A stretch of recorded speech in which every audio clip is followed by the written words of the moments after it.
Welcome to The Toast. I'm your host of The Toast, your newscast with all your wedding needs. I'm Antr'chelle. Welcome back, friends. We have a great show lined up for you today.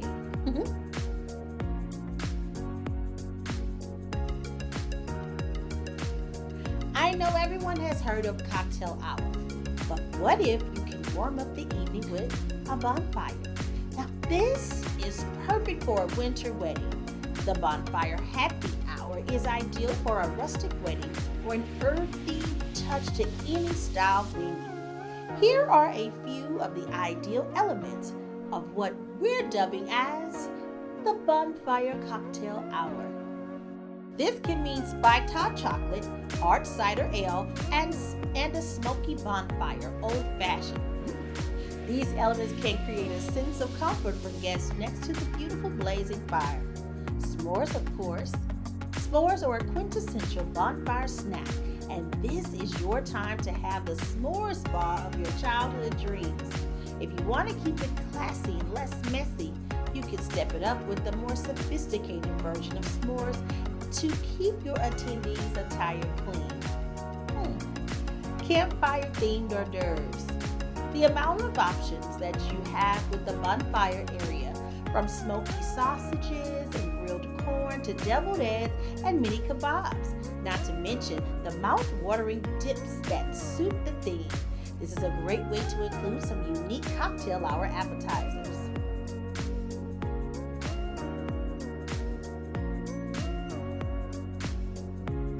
Yes, when you're planning your big day, don't forget that the altar can be decorated as well.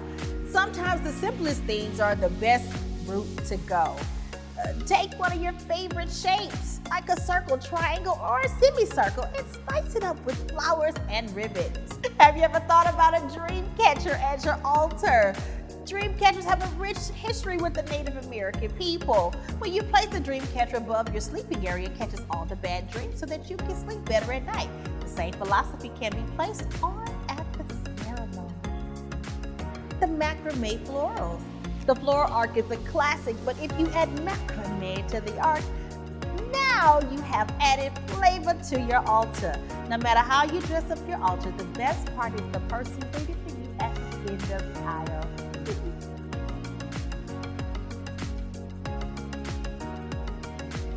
Games are fun and kids love games. At a wedding, you definitely want the kids to have as much fun as you are, and the game is a good way to have fun with the children. Now, a piñata is just not reserved for birthdays. You can have a piñata at your wedding so that the kids can find out what's inside. Could it be candy, small toys? Whatever it is, just make it fun. Having a centerpiece at the reception table is a must, but here's a twist for the children. Create a centerpiece that is of Legos. This centerpiece is made to come apart so that the kids can create their own creation during the reception. Mad Libs, Wedding Edition. Now this is a game that's something everyone can enjoy, particularly for the older children. It's always fun to see what Mad saying come out of the Mad Libs craziness. Do you have other creative ideas for the children? Let me know in the comment section down below.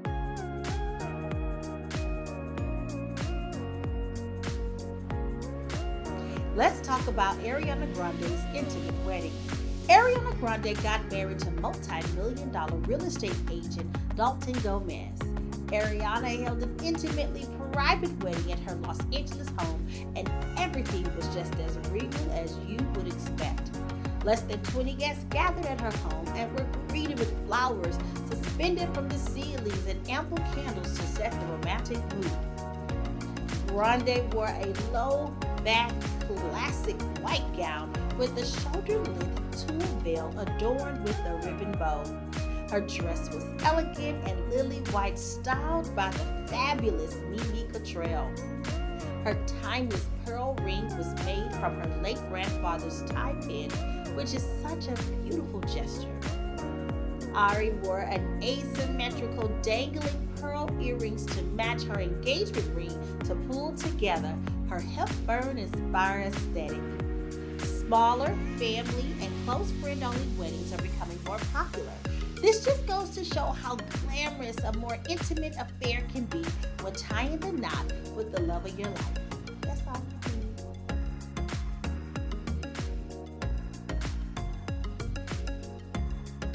Kiara B went viral on TikTok recently for saving thousands of dollars by going the alternative route for her wedding.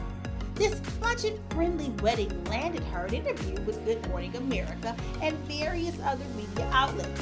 Instead of spending a few thousands on her wedding dress, she opted for a $47 Shein dress that saved her a bunch. She also had a few other frugal ways. The cake, flower petals, and floor runner were gifted to one while they spent $230 on a triangle-shaped arch. The $76 for about 30 chairs.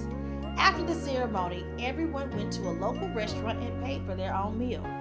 I didn't want to spend a lot of money on a dress because I had the mindset I'm just going to wear this one time for a few hours, Kiara said to People magazine.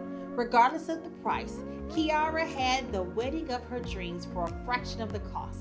The story was well received by the internet with supportive comments and other women hinting at possibly doing the same thing.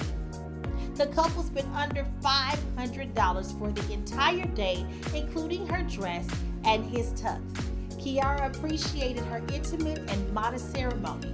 She hopes to inspire other people to spend less on their wedding.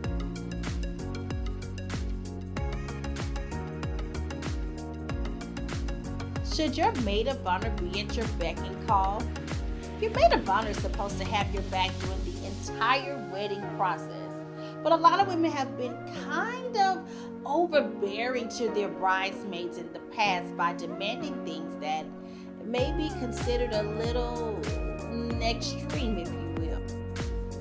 There have been instances of bridezillas terrorizing their court with things like creating a list of unreasonable demands, insulting the child of one of the bridesmaids, being so demanding to a point where a girl walked out and forcing wedding court members to sign contracts. Some women have even been forced to come out of their pocket for thousands of dollars for over-the-top bachelorette party vacations, resulting in maxed-out credit cards. One woman even insisted that all of her bridesmaids get $500 towards her Hawaiian honeymoon, and on top of that, they must be a size 8. Child. Last year, a woman exposed her former friend for heartlessly kicking her out of the wedding with a text message that read, "I wasn't expecting you to get cancer and lose your hair." Baby!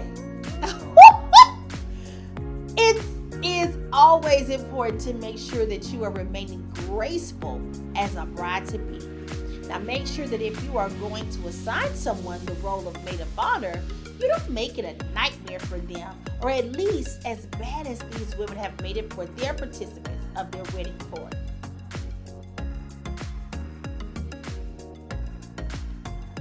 Many people would cringe at the idea of a courthouse wedding, but what if I told you that there was a way that you can make it fabulous?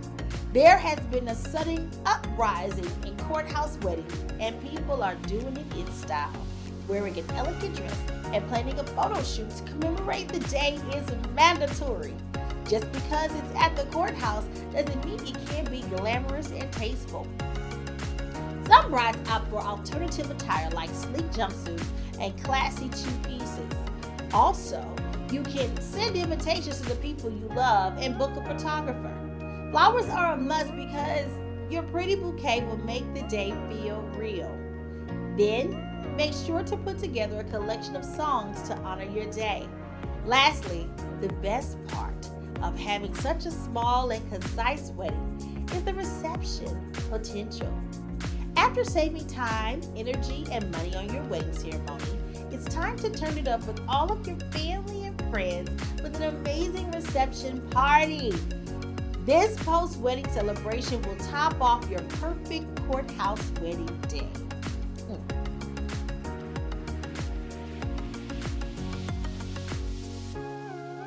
Typically, vows are just between the bride and groom, but it can be a family affair when you incorporate everyone who is immediate family or close friends into your vows. Whether it be a loving mother-in-law, an accepting sister, or an adorable stepkid, family vows are pretty dang cute. One of the most beautiful elements of the wedding is the giving away ceremony, and that can be the perfect time to deliver one of these vows. Switch it up with maybe even having someone sing a song, read a poem, or tell a funny story from your childhood. Make you and all of your guests cherish these moments. If anyone in your family has stage fright, then you can go the extra mile in your own vows and mention them to make them feel special. It is heartwarming to display a sense of unity, and you will never forget the exchange of those meaningful words on your wedding day. Including all of the people you love will only make it that more special.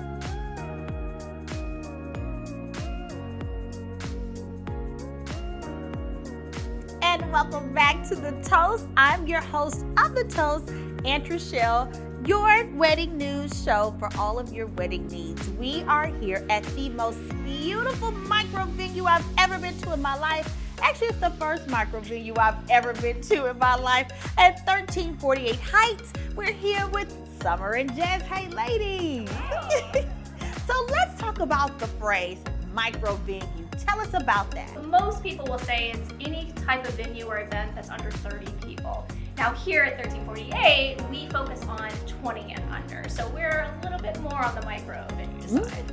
And given with the recent developments of the pandemic or even trying to come out and be safe, I would imagine that you guys are the most popular wedding venue in Houston. Am I right or am I right? Well, I will say, we opened this place or bought this place in September of 2019. We did about 3 months of renovations and we're just soft opening when COVID hit.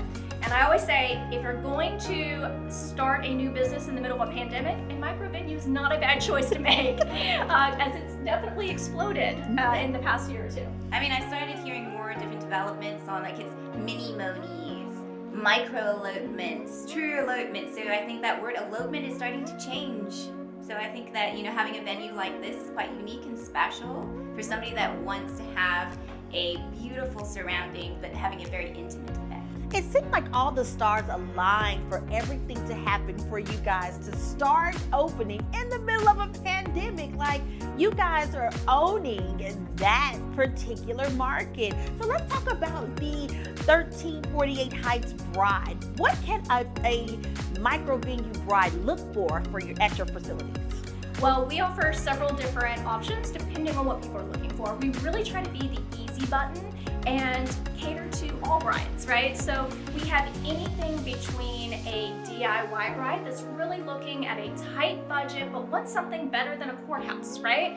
And so they can come in, they can rent just the space, they can decorate everything themselves, keep it simple, and keep the budget low. All the way to, we have brides that want an amazing experience but want it for a smaller group, maybe COVID concerns, right? Or just want the people that are most important to their lives really there for them. And with that, we offer full experience design services. And so we do everything, right? So they come in, we do concept designs to figure out exactly the color scheme and the look that they're going for. And then we manage the budget, we come up with vendors that we bring in, do custom design work for them, and setup, breakdown, etc. Right? So everything, they come in and they just have an amazing experience and we've handled it for them. I think what you'll find in common, whether you're a DIY bride or an elaborate bride, is that I think from COVID, people are really wanting more human connection and they realize how important that is. So when you're coming to a micro event and you're having a micro wedding, I think it's being able to balance that special moment, but being able to talk and have those intimate conversations with people and having a really important tailored event to them. Ladies, you guys are all up my alley right now, and I'm not even a micro bride. So what type of challenges can you say that you guys have faced? And I know you guys just opened in the beginning of the pandemic, but now, you've kind of gotten your bearings. What are some challenges you think you can say that you faced in doing this? I would say one that maybe we're all facing out here is definitely supply chain. So Yes. some of these things, again, we pride ourselves in having some things unique and tailored. So when you're trying to source these materials, it's very challenging. So you have to have longer lead times, and brides need to be a little bit more versatile to understand that sometimes we might not have the exact thing that you want, but we can find something close to it. Very good. As you know, the average time to plan a wedding is maybe 6 months to a year. Is that the same with the micro venue? No. In fact, that's one of the benefits. And actually what we often see, especially early on in the pandemic, people were having to rapidly make decisions where they had planned something larger and then were having to change their plans, and they still wanted to get married, they still wanted to do something special, but they didn't want to wait. And so a lot of times we're doing planning maybe 3 months in advance. And in fact, if a bride reaches out to us, a lot of times we may do some initial stuff, but we really don't go heads down working with them for about 3 months in advance. It's one of the benefits of doing micro is that it is less stress. It's less you have to worry about. It's less you have to do. And the whole point is that most of our brides really want something simple, special, but simple, right? And Yes. so that's what we offer. And quality, I would say there. So you can spend your budget on something different. So you can elevate your food, you can elevate the type of flowers that you have, and I think that again makes it so special. You guys talk about niche. You talk about unique experiences. We cannot ignore these beautiful embroidered hats that we're sitting behind and sitting in front of, excuse me, they're behind us, but we're looking at them. I have never seen any more beautiful hats in my life. So let's talk about how you guys make them on site, and let's talk about how wearing the wedding hat is becoming a major trend for the new millennial bride. Absolutely. Summer and I were seeing that there's such a huge trend these days for hats. You're seeing a lot of different styles, unique, creative hats. And we're seeing brides start to move away from just having a traditional veil to having something, again, I think it's multifaceted, and that's what these hats bring. Yeah, I mean, they want something different. We have a lot of, as far as style is, you know, but nowadays you have like the boho look, right? Or the Western look. And so these hats really work well for that. And so as far as like what we do, Jess and I both like to work with our hands. Jess is amazing at fabrics and embroidery. So all the embroidered hats we do, that's stuff that she works on. And then I work with florals. And so all the dried floral hats, I do those. And I mean, we do some mix-ups and collaborations. I think that having those hats being able to be personalized for them, sometimes they want their bows stitched inside the hat linings, right? So again, it makes them really personal. And then having the color palettes all aligned, I think the other element that's quite different about our hats is that the veil is detachable. So you can have that dramatic view, you can still take it off, you can wear it to your after party as well, or even for bachelorette parties. Or use it after, right? Right. Beautiful statement piece. I agree. Or be like me, just put the flowers in your hair. Exactly. So let's talk about food, glorious food. We have a venue with less than 20 people or about 20 people. Let's talk about eating. How do we seat these type of people in this smaller type of venue? Absolutely. I mean, one thing that we really care deeply about is not really forcing people to blow the budget, right? And so one of the things that we do as far as catering is if people want to bring in their own catering, we allow that. Most venues don't, right? That's how they kind of penny pinch people and really force them to spend a lot of money. And we don't believe in that. We think it's pretty shady practice in all honesty. So we really want to make sure that people can bring in their own food and handle that themselves. Or if they really want us to do everything, we have several catering companies and restaurants that we work closely with that we can bring that in and do that for them. As far as seating is concerned, we have a couple options. So we actually have an upstairs studio that's large. They can do a large table. We can create beautiful tablescapes and do a seated dinner. Or we also have our back patio. And so if the weather's beautiful, we can actually seat them underneath there for beautiful, more garden-scape kind of design. Houston's culinary scene is amazing, and we're definitely seeing that translate onto the table for these brides. I feel like with micro weddings, they were going all out on food. Whether you're having amazing barbecue or just having like 10-course dinners, that's something that I think all of our brides feel really passionate about. It seems like you ladies have it all figured out for these type of brides. So how can we find you on social media and maybe even your website? Absolutely. So you can find us at our website is 1348.com, 13 spelled out, 48.com. And then for our social media is 1348 Heights. And thank you for watching this episode of The Toast, your newscast for all of your wedding needs. I'm your host of The Toast, Antr'chelle. Cheers.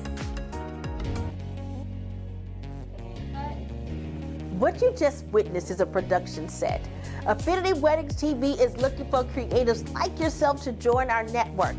Got an idea for a wedding show? Let us know. We create and highlight TV content that connects couples and wedding vendors to get the bride and groom down the aisle and embark on a lifetime together. It's time to make your mark on the industry. Are you ready to work? Let's go.